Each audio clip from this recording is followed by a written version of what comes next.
Hello ka-organic! Welcome to my vlog. So before ako magpatuloy sa mga hindi pa nakasubscribe dyan sa ating YouTube channel, please click like and subscribe na para updated ka sa next video na i-upload ko. Thank you very much.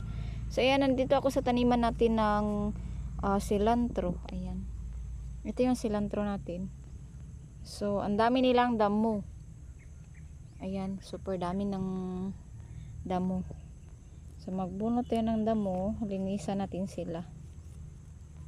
Sarap ito i-blender. Maraming health benefits.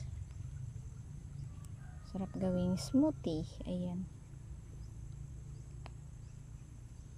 So, yung mga damo na nabunot ko, dyan ko lang yan ginalagay. Kasi malanta mo yan siya. Gawa siyang pampataba soon. Ito wild na palaya.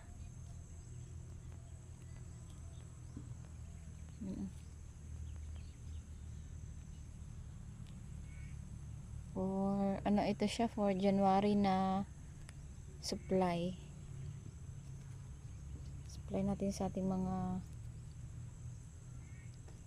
health conscious na mga customer, naturally or organically grown.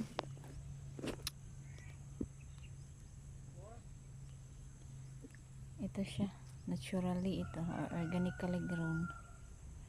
Wala akong ginamit na dito na pampataba, only topsoil niya lang. Even pag pag transplant ko, hindi din ako naglagay ng basal. Hindi ako naglagay ng compost. So, while nagtubo sila, habang lumalaki sila, ayan na. Habang lumalaki ito sila, i-observe ko pag feel ko na ang tawag doon, kulang yung nila, pataba, kulang yung mga na-observe nila na naglagay ako ng mga vermicast sa puno nila. Ayan. Ito po.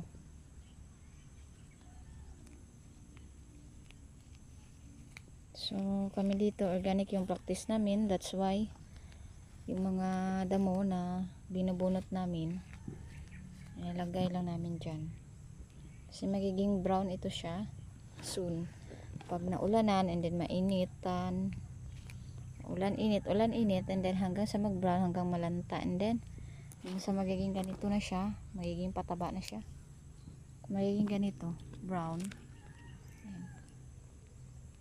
Yan yung lamang sa organic, yung practice mo, kasi hindi ka na magbili ng mga pampataba, kasi yung pampataba na gamitin yung mga damo lang sa ating farm. Ayan. Laborious yung organic pero worth it naman kasi safe yung kinakain natin, safe yung ating mga plants, safe i-consume dahil walang yung walang harmful na dala. Di tayo kabahan magkain kasi safe siya, walang mga synthetic. Ayan. Green masyado ito po. So yun lang muna for today's video. Thank you for watching and see you to my next vlog kasi tatapusin ko pa ito. Ayan. Go organic, kinsay, cilantro. Ayan. Go organic.